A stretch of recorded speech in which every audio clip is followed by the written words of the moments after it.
دیکھیے یہ جدوجہد ہی کا نتیجہ ہے جو کچھ ہمیں اطراف پہ نظر آ رہا ہے۔ پوری مغربی دنیا اپنے ارادوں، اپنے فیصلوں اور اپنی پالیسیوں، جس کے نتیجے میں ہمارے حکمران بھی ان کی جیب میں کی گھڑی بن گئے ہیں، ان کے ہاتھ کی چھڑی ثابت ہوئے ہیں، ان کے گھڑے کی مچھلی قرار پائیں۔ پوری مسلم دنیا کے حکمران جس طرح ان کی مٹھی میں ہیں، اس کے بعد مسلمانوں کو تو ان کی سوچ کے مطابق نیست و نابود ہو جانا چاہیے، فنا کے گھاٹ اتر جانا چاہیے۔ جتنی جنگیں مسلمانوں پر مسلط کی گئی ہیں، جتنے بارود کی برسات کی گئی، جتنے بڑے پیمانے پر آگ برسائی گئی ہے، وہ چاہے عراق ہو یا افغانستان ہو یا فلسطین ہو یا کشمیر ہو یا پاکستان ہو۔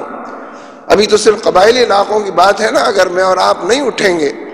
اور قبائلی علاقوں کے تحفظ کے لیے ڈرون طیاروں کے خلاف آواز اٹھانے کے لیے یکجا نہیں ہوں گے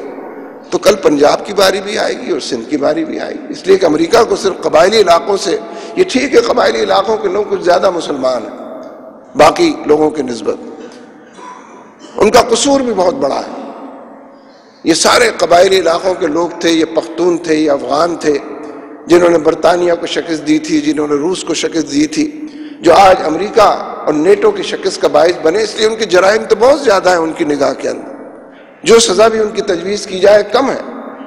ڈرون طیاروں سے ان کا بس نہیں چلتا کہ ایک ہی حملے کے اندر پوری کایا پلٹ دیں اور پوری اس بیلٹ کو کسی ڈھلان کی طرف چھوڑ دیں، ان کے بس نہیں چلتا۔ لہذا عسکری حوالے سے بھی یہ بات تو ثابت ہو گئی ہے کہ عسکری طور طریقوں اور ملٹری کے استعمال سے بھی، ملیٹنٹ رویوں سے مسلمانوں کو ختم تو نہیں کیا جا سکتا۔ لیکن جو چیز ان کے علم میں بھی ہے کہ اسلام کی اتنی قسمیں ایجاد کر لی جائیں اور اتنے بڑے پیمانے پر اس پر لٹریچر اور فکری اور علمی رہنمائی پیدا کر دی جائے، اور خود مسلمانوں کے جو سرچشمے ہیں ہدایت کے، اس سے مسلمانوں کو اتنا دور کر دیا جائے، اتنے فاصلوں پر لا کر کھڑا کر دیا جائے، ان کے نصاب سے بھی آیات جہاد نکال دی جائے، ان کے پورے نظام تعلیم کو بھی ایک اعداد منش اور اعداد روی کی طرف دھکیل دیا جائے کہ یہ اپنی ہدایت کے سرچشموں سے بھی دور ہو جائیں، یہ جہاں سے رہنمائی لیتے ہیں، ہدایت لیتے ہیں، جن حوالوں سے سرشاری، ایمان کی سرشاری سے ہمکنار ہوتے ہیں، اس سے بھی یک فاصلے پر چلے جائیں۔ یہ کام بھی بڑے پیمانے پر ہو رہا۔ اس لیے مسئلہ ایک تو احتجاج کا ہے، اور میں نے عرض کیا کہ احتجاج کو جاری رکھنے کا حوالہ بڑا مضبوط ہے کہ اس میں ان لوگوں سے تلاش کر کے بات کی جائے جنہوں نے ووٹ دیے تھے۔ بحث مباحثہ مناظرہ تو کسی نتیجے پر نہیں پہنچاتا، لیکن ہمارے اپنے ہی محلوں اور بستیوں کے اندر ہم انہی لوگوں کے ساتھ رہتے ہیں جنہوں نے یہ حکومتیں قائم کی، جن کے ووٹ کے ذریعے ساری سلطنتیں، ریاستیں بنی۔ ان تک ان کو یہ باور کرایا جائے کہ اپنے ووٹ کے رویے کو بدلیں اور بھلے لوگوں کو، اللہ رسول سے تعلق رکھنے والوں کو، امانت اور دیانت کو ووٹ دیں۔ چلیے ہم نام نہیں لیتے کسی کا، آپ خود تلاش کریں جہاں پہنچیں اس کے مطابق کا، نہیں کریں گے تو پھر حالات مزید خرابی کی طرف جائیں۔ حالانکہ میں ایک اور بات بھی ذہن میں رکھتا ہوں، اس وقت کہہ دیتا ہوں،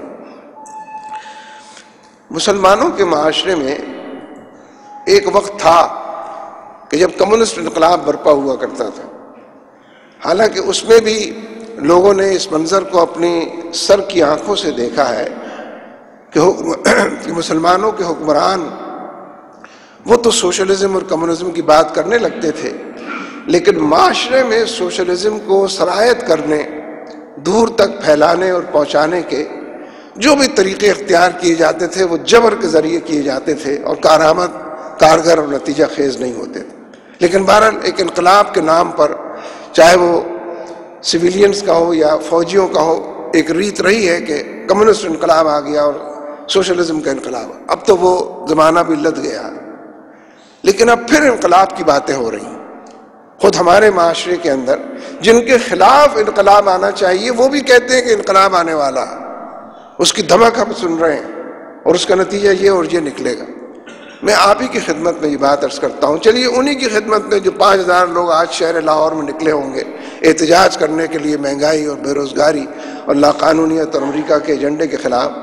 کہ جہاں یہ 5000 آدمی ایک طرف ان تمام لوگوں سے رابطہ کریں جنہوں نے پیپلز پارٹی کی حکومت بنوائی ہے، جنہوں نے MQM کی حکومت بنوائی ہے، جنہوں نے ANP اور باقی لوگوں کی حکومت بنوائی ہے،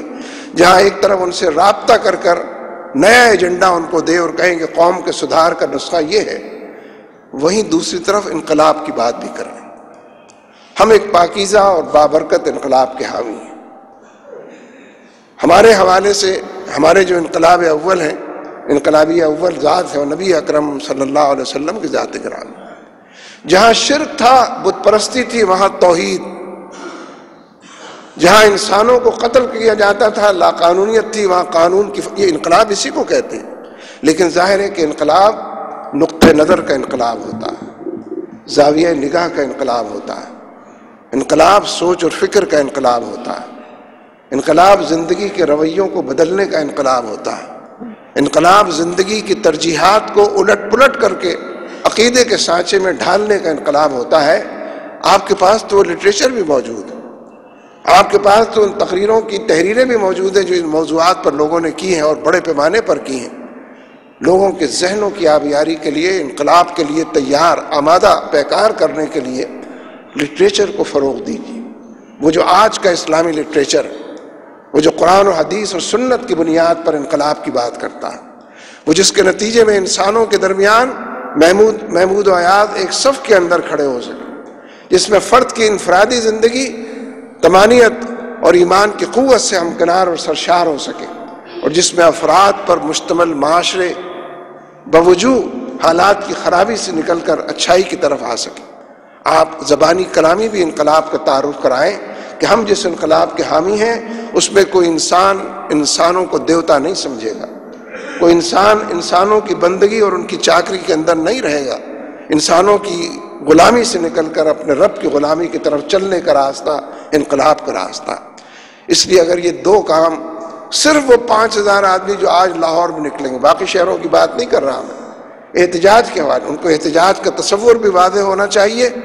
اور جہاں سے حالات کی خرابی شروع ہوتی ہے جڑ سے اور بنیاد سے اس کی اصلاح کی کوشش بھی کرنی چاہیے۔